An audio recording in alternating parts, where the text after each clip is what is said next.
तो मूवी के स्टार्ट में एक बहुत ही खूबसूरत और मिस्टीरियस झील को दिखाया जाता है, जिसका पानी काफी गहरा और काला है। ये झील एक सुनसान इलाके में वाक़ है और इसे ब्लैक वाटर कहा जाता है। इसके बाद एक फैमिली को दिखाया जाता है, जिसमें एक लड़की ग्रेस, उसका हस्बैंड एडम और उसकी छोटी बहन ली शामिल होते हैं। ये लोग छुट्टियां मनाने के लिए क्रोकोडाइल पार्क जा रहे होते हैं, जहाँ बहुत सारे क्रोकोडाइल्स हैं, और थोड़ी देर बाद ये वहाँ पहुंच जाते हैं। वहाँ पहुंचकर इन्हें बहुत सारे टूरिस्ट मिलते हैं जो क्रोकोडाइल्स को खाना खिला रहे होते हैं। यहाँ मौजूद लोग ये सब देख रहे होते हैं और पार्क को एंजॉय कर रहे होते हैं। अब रात को वो लोग एक होटल में चले जाते हैं और अगले दिन के प्लान को डिस्कस करते हैं और डिसाइड करते हैं कि करीब मौजूद ब्लैक वाटर नाम की झील में मछलियां पकड़ने जाएं। ये वही झील है जिसे हमने मूवी के बिल्कुल स्टार्ट में देखा था। अब अगले दिन वो लोग झील पर पहुंच जाते हैं, जो कि बहुत बड़ी है और दूर दूर तक फैली हुई नजर आती है।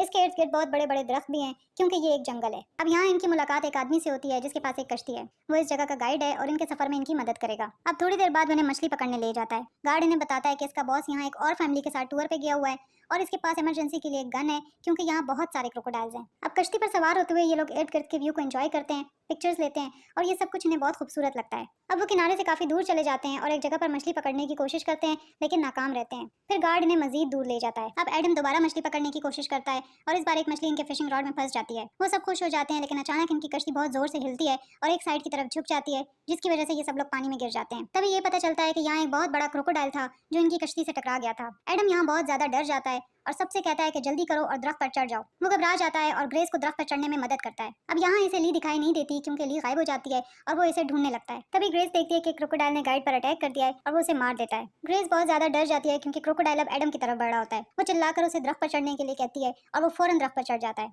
तभी ली को पलटी हुई कश्ती के नीचे छुपते हुए दिखाया जाता है। वो पानी से बाहर आती है और क्रोकोडाइल इसकी तरफ बढ़ता है। ये देखकर ग्रेस इसे फौरन पानी से बाहर निकलने को कहती है और वो फौरन कश्ती पर चढ़ जाती है। तभी क्रोकोडाइल इसके करीब पहुंच जाता है और कश्ती को हिलाना शुरू कर देता है ताकि इसे गिरा सके। वो बहुत ज्यादा डर जाती है, लेकिन कश्ती को बहुत मजबूती से पकड़ लेती है, जिससे वो पानी में गिरने से बच जाती है। तभी एडम पानी में शोर मचाता है ताकि क्रोकोडाइल की तवज्जो हट जाए और ली बचकर निकल सके। अब एक लम्हे के लिए बिल्कुल खामोशी छा जाती है, क्योंकि क्रोकोडाइल चला जाता है और गाइड की डेड बॉडी को भी अपने साथ ले जाता है। ये देखकर ग्रेस एडम को बताती है कि क्रोकोडाइल चला गया है और ली को यहाँ से निकालने का यही सही मौका है। वो ली से कहती है कि कश्ती से लटकती हुई रस्सी इनकी तरफ फेंके। ली रस्सी एडम की तरफ फेंकती है और एडम इसे खींचने लगता है। वो कश्ती बहुत ज्यादा भारी थी और बुरी तरह से फंस चुकी थी, इसलिए इनकी कोशिशों के बावजूद वो अपनी जगह से नहीं हिल रही थी। यहाँ ली बहुत ज्यादा घबराई हुई थी, लेकिन फिर भी वो किसी तरह हिम्मत करके पानी में उतरती है और तैरने लगती है। वो दरख्त पर चढ़ जाती है, लेकिन उसका पाँव क्रोकोडाइल के अटैक की वजह से बहुत बुरी तरह जख्मी हो गया था। अब इनके लिए सबसे बड़ा मसला ये था कि यहाँ से निकला कैसे जाए, जिस पर ग्रेस ये सजेस्ट करती है कि उन्हें वहीं इंतजार करना चाहिए, क्योंकि गाइड का बॉस जरूर उसे ढूंढते हुए वहाँ आएगा। इसलिए वो सब वहीं इंतजार करने लगते हैं। अब काफी टाइम गुजर जाता है, लेकिन वहाँ कोई नहीं आता। वो क्रोकोडाइल बार बार वापस आता है और इनके इर्द गिर्द चक्कर लगाता है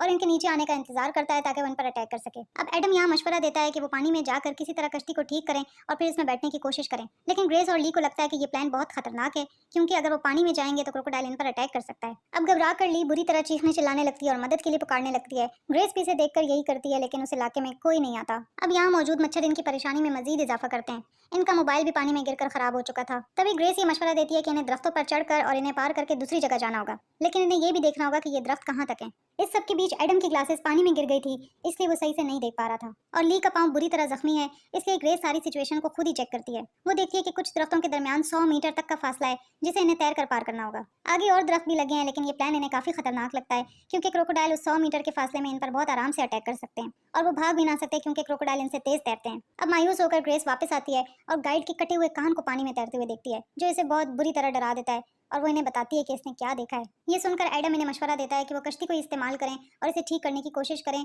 क्योंकि यही इनके पास एक आखिरी ऑप्शन है। वो इन्हें किसी तरह राजी कर लेता है कि इसे एक बार कोशिश करने दें। अब वो पानी में जाकर कश्ती की तरफ तैरता है और आखिर कश्ती को सीधा करने में कामयाब हो जाता है। ये देखकर वो दोनों रिलैक्स हो जाती हैं, लेकिन तभी वो देखती हैं कि एडम कश्ती में मौजूद नहीं है। अब वो घबरा जाती हैं, लेकिन तभी एडम पानी से बाहर निकलता है, जिस पर वो फिर से रिलैक्स हो जाती हैं। इसी बीच एक क्रोकोडाइल इसकी तरफ बढ़ता हुआ दिखाया जाता है। अचानक वो क्रोकोडाइल इस पर अटैक कर देता है और एडम को पानी के अंदर खींच लेता है। ये देखकर वो दोनों बहुत डर जाती हैं और डर के मारे चीखने चिल्लाने लगती हैं। कुछ देर बाद वो क्रोकोडाइल इन्हें नजर आता है और एडम को उसने अपने मुंह में पकड़ा हुआ होता है, यानी उसने एडम को भी मार दिया था। ग्रेस बहुत मायूस हो जाती है और बुरी तरह रोने लगती है। ली भी बुरी तरह से शॉक हो जाती है। वो क्रोकोडाइल एडम को खाकर वहां से चला जाता है। ली ग्रेस से कहती है कि वो बुरी तरह से फंस चुके हैं और वो बच नहीं सकेंगे, क्योंकि क्रोकोडाइल इन्हें भी मार डालेगा, लेकिन ग्रेस इसे तसल्ली देने की कोशिश करती है। वो इसे कहती है कि उम्मीद ना छोड़े और इसे समझाती है कि वो लोग कश्ती की मदद से बच सकते हैं। अब ग्रेस नीचे उतरती है और कश्ती की रस्सी खींचने की कोशिश करती है, लेकिन वो इनसे काफी दूर है, तो वो एक और शाख पर चढ़ जाती है ताकि रस्सी तक पहुंच सके। लेकिन तभी क्रोकोडाइल अचानक छलांग लगाकर इसे पकड़ने की कोशिश करता है, जिससे वो बहुत डर जाती है और ली के पास वापस आ जाती है। वो क्रोकोडाइल इन्हें घूर कर देखता है और फिर पानी में चला जाता है। ग्रेस एडम की लाश को पानी में देखकर बहुत दुखी हो जाती है और रोने लगती है।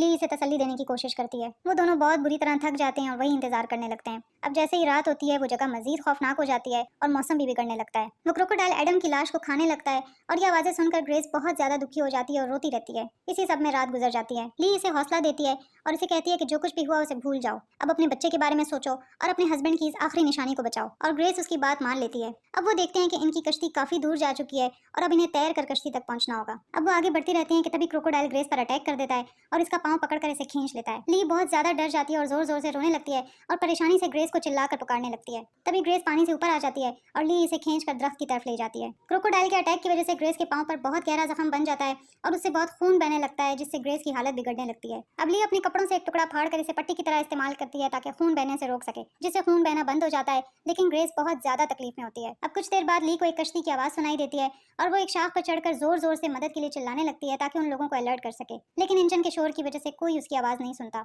और वो कश्ती चली जाती है। अब क्रोकोडाइल ग्रेस के करीब दोबारा नजर आता है, लेकिन उसके खून की बू की वजह से पानी में ही छुपा रहता है और ग्रेस का इंतजार करता है। अब ली फौरन ग्रेस के पास वापस पहुंच जाती है और इसके पांव को मजबूती से बांध देती है ताकि खून बहना बंद हो जाए। थोड़ी देर बाद वो क्रोकोडाइल वहां से चला जाता है। अब ली ग्रेस से कहती है कि वो कश्ती पर जाकर यहाँ से भागने का कोई रास्ता ढूंढेगी। ग्रेस इसे बहुत मना करती है, लेकिन ली जिद करती है क्योंकि अब इनके पास और कोई ऑप्शन नहीं है। अब ली बहुत एहतियात से पानी में उतरती है और कश्ती की तरफ तैरने लगती है। वो कश्ती पर चढ़ जाती है और कश्ती में जमा हुए पानी को बाहर फेंकने लगती है। फिर वो इंजन चलाने की कोशिश करती है, लेकिन शोर सुनकर क्रोकोडाइल फौरन वहां पहुंच जाता है। इसके बाद वो क्रोकोडाइल कश्ती पर चढ़ जाता है और ली को पकड़ने की कोशिश करता है, जिससे ली बहुत घबरा जाती है और पानी में छलांग लगा देती है। फिर वो दरख्त की तरफ वापस तैरने लगती है ताकि इससे बच सके, लेकिन अब वो क्रोकोडाइल ली को पकड़ लेता है और वो पानी में बेहोश हो जाती है। जब वो होश में आती है तो वो देखती है कि वो किनारे पर है और उस गाइड की डेड बॉडी भी उसके पास मौजूद है। वो देखती है कि क्रोकोडाइल के अटैक की वजह से उसके पेट पर बहुत गहरे जख्म बन गए थे। ली को याद आता है कि गाइड अपने साथ हिफाजत के लिए एक गन भी लाया था, तो वो गन को ढूंढने लगती है और गन इसे मिल जाती है। वो इसे पानी से साफ करती है और इसे लोड करके टेस्ट करती है तो देखती है कि वो गन काम कर रही है। तभी वो गाइड का एक बाजू तोड़ देती है